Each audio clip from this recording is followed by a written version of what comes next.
my perspective, it's a very critical, I think, how a talent brand is perceived for the sustainability of a business. Today's, I think, as VUCA times, as Mr. Dwarkanath pointed out, is the sustainability of the business which is the most critical aspect, and that just underlines what you all do to make sure the business grows, sustains, enriches.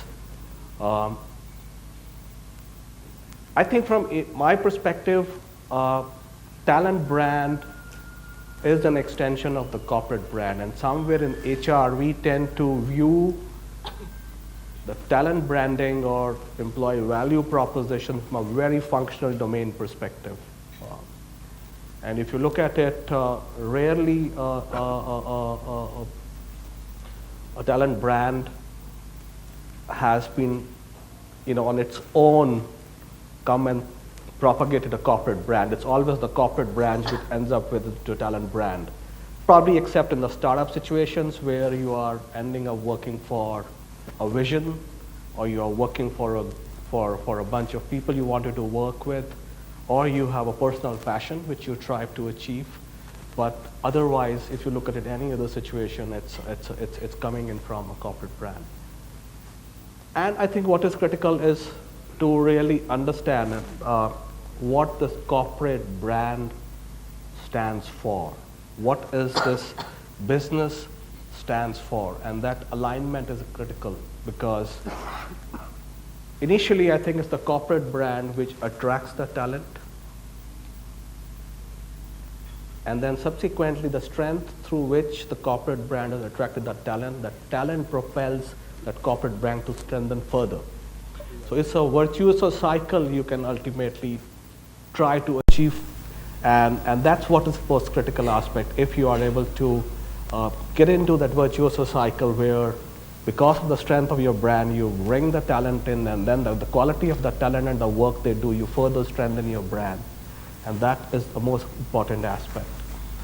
I think it's very important to look at the whole business, what you stand for, what is the core of your business, and realize that how this core can help you to really position your leadership branding or your talent branding in a very crowded market, that you are able to attract the right talent which you are looking forward to. You are able to position yourself in a very attractive situation. For example, let's take a company for which I work, the Coca-Cola company. It sells in 207 countries. We have more than 500 brands worldwide, out of which 17 brands are more than $1 billion brand. No other company in the world has got so many billion-dollar brands under its stable. So if you just hear the statistics, what emerges out is this company is a strong marketing company. And that, if you ask, that's what our core is. That's what we do well. We market our product very well. We sell in 207 countries. Our fleet is bigger than the FedEx and UPS fleet put together. The number of trucks which Coca-Cola runs in 207 countries is bigger than the world's two largest courier companies fleet put together. Just imagine the operations expertise which this business requires to run that sort of business. The business model we have, where we make our franchisees invest and sell for us. It's a very unique model where you have a franchise leadership looking forward to. So we have very selectively looked at these core pillars and tried to propagate our proposition outside in the talent market. That if you are looking for a good marketing leadership experience, if you're looking for a good franchise leadership experience, this is the place. And taking cue from Mr. Dwarkanath, when he talked about the culture and the values of the corporation play a bigger role, is you also need to look into what your brand stands for. For example, Coca-Cola stands for what? It stands for you getting hydrated, you being in happiness mode, and it's an inclusive brand. Everybody drinks it. That inclusion of that brand brings in what I call as the global mindset.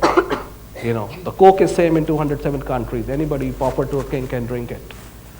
And that brings in the whole mindset of looking at the things from a global mindset. And if you want to be a global leader, if you want to be a great marketeer, if you want to be a franchise leader, if you want to be an operations head, strong operations head, this is the place to be in. And this has to be supported with a very strong strategies. If these are your cores on which you're going to propagate your brand strength, which projects your value proposition or talent brand, what are the strategies you need to work on this? And that cannot be in isolation. It has to be a business strategy. I think one of the biggest challenges I've experienced where a very strong talent branding exercises or value propositions never worked. I think most of us have it, employee value proposition, but it is not a business strategy. It's not owned by business. It's not supported by business. It's remain in the domain of HR head or HR team or talent acquisition team. Okay. In Coca-Cola, just to let you know, I run a very robust campus program and very limited campuses we focus to where we pick up talent. It's fully funded by marketing and operations. HR does not spend a single penny on it. HR is invited by these businesses year by year with their forecast, with their budgets, and then we put our expertise together as subject matter experts on campus hiring programs and put the program together and run it for them. And they lead it. So the ownership of the business becomes very critical from my perspective. So I think, just as a warm-up, what I'm trying to hint at is a linkage with the corporate brand till it becomes a virtuoso cycle. It's important. Second, it's linkage from your corporate brand and what your corporate brand stands for is very important, because you cannot do something which your corporate brand doesn't stand for. The whole element of creditworthiness and mistrust comes in. And finally, is it a strong, robust strategy which is owned by the business? Then it is sustainable. Otherwise, it is another nice HR program which may not sustain for very long.